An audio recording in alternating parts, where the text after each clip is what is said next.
कारण भंडारा आमच्याकडे आम्हालाच निर्णय घ्यायचा आहे, गडचिरोली आमच्याकडेच आम्हालाच निर्णय घ्यायचा आहे, यवतमाळ वाशिममध्ये एकनाथ शिंदेजीकडे आहे ते निर्णय घेतील, साधारण बुलढाण्यामध्ये थोडा त्या ठिकाणी काही मागणी आहे ती होईल, साधारण अमरावतीचा निर्णय साधारणतः होईल आणि रामटेकमध्ये आमचं मागणी आहे की रामटेका ही जी सीट आहे ती आम्ही अनेक वर्षापासून मागतोय, तर आमची विनंती एकनाथ शिंदेला जिला राहणार आहे की रामटेक सीट ही भारतीय जनता पक्षाला द्यावी, ही मागणी आमची आहे। पण आता शेवटी कुठेतरी कोणाला तरी मागे यावं लागणार आहे, पण आम्ही याच्यात फार वाद घालणार नाही आहे।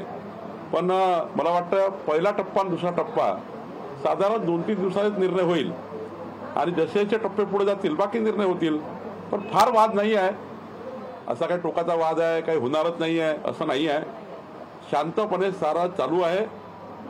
काही उमेदवाराचा निर्णय व्हायचा आहे तोही होणार आहे। निवडणूक आयोगाने हिंसामुक्त निवडणुकी संदर्भात फार बोललेलं आहे। महाराष्ट्राचं राजकारण गेल्या काही दिवसातून ज्या वळणावर जात आहे, दोन पक्ष असे आहे जे एका समोरासमोर फुटल्यामुळे त्यांचे 2-2 गट समोरासमोर उभे, महाराष्ट्रातल्या राजकारण्यांची जास्त जबाबदारी यंदा निवडणुकीमध्ये आहे। हो, मला असं वाटतं की आम्ही सर्वांनी, माझ्यासहित सर्वांनी, सर्व पक्षाच्या अध्यक्षांनी आपापल्या पक्षाच्या नेते आणि कार्यकर्त्यांना समजावून सांगून या महाराष्ट्राला जे संस्कार संस्कृती आहे, महाराष्ट्र कधी कुठल्या राज्यामध्ये आतापर्यंत हिंसा प्रवृत्ती निवडणूक लढला नाही आहे। महाराष्ट्राचा जे आतापर्यंतचा इतिहास आहे त्या इतिहासाप्रमाणेच आपण काम करू। आपण या महाराष्ट्रामध्ये काही गालबोट लागेल, या महाराष्ट्रामध्ये कुठे काही हिंसा होईल, काही पोलीस बळाचा वापर करावा लागेल, अशा कुठल्याही घटना महाराष्ट्रात होऊ नये यांची काळजी भारतीय जनता पार्टी म्हणून सर्वात मोठा पक्ष म्हणून आम्ही घेऊ, इतरही पक्ष घेतील।